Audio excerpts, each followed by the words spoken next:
Getting great deals as a real estate investor comes down to your ability to negotiate, right? If you're a good negotiator, it makes it a whole lot easier to lock down really great deals. And one of the key ways that I have been able to negotiate really good deals is by uncovering the story that every single property tells me. And we do that by going to Zillow. And the fastest way to do that is when we go to Zillow, we find the property, we look for how many days has it been on market, and usually if it's been on market more than 30 days, there's some things we can quickly discover. Number one, we go down to the price and tax history. If we then see that that property has been under contract once, twice, maybe three times, and it just fell out of contract, that tells me that that seller is probably desperate, probably in a position that we can negotiate with them and lock that deal down for significantly less and get ourselves a great deal.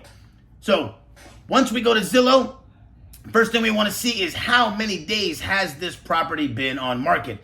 In the case of this particular deal right here, we see that it's been on market for 6 days. Now, I know some things about this deal, and I have found that when we look further into the deal, the first things that I noticed was that they've listed this property for sale, but they've barely done any work to it. They did some work. There's some new floor, there's some paint maybe, but they didn't update the bathrooms. The outside still needs some work. So they did a partial renovation. Usually what this tells me is that they either ran out of money or maybe the contractor backed out, screwed them over. Something along those lines happened where they were probably not able to finish the renovations. And when I go to the price and tax history, which is one of the key, most valuable areas of a listing, it tells me the story that this property was sold in March for $75,000. Then they listed it for rent 5 months later. Why would it take them 5 months later to list the property for rent? When I look at the renovations, chances are 90% of the time they were struggling, trying to figure out how are they going to fix it. Maybe they ran out of money. Maybe the contractors bounced on them.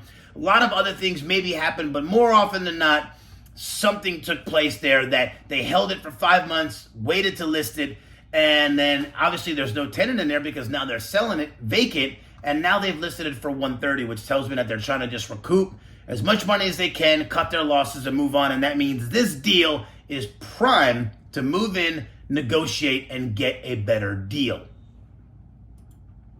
This next deal that we're looking at here, when I look at this one, this property has been on the market for 71 days, which it passes our more than 30 days on market test. So from there, we then begin to look, we go right to the price and tax history, and we see that the story that this property is telling us is that it's been under contract. It was listed for $140 in September. 18 days later, it went contingent at $140. It fell out of contract October 3rd. It went back under contract October 28th, and then it went back on the market on the 30th. So as a savvy investor, the story that this property is telling me is that this property went under contract 2 times. That means on the other side of the transaction is a seller that is probably anxious.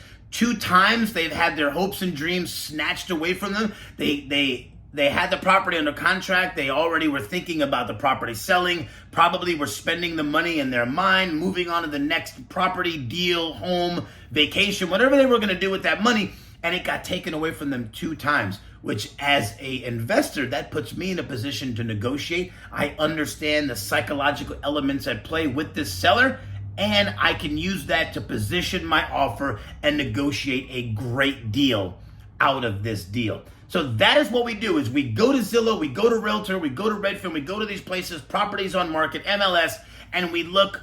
Days on market is usually the first place, but it's not always. It doesn't have to be that it's been on the market for 30 days or longer. But if it is, that's usually an indicator that these other elements may be true. Then we go right to the price and tax history, and we want to see, what does the price and tax history tell us? What is the story that it's telling us about this property? How much was it purchased for? Has it been under contract? How many times has it been under contract? How many times has it fallen out of contract, and why?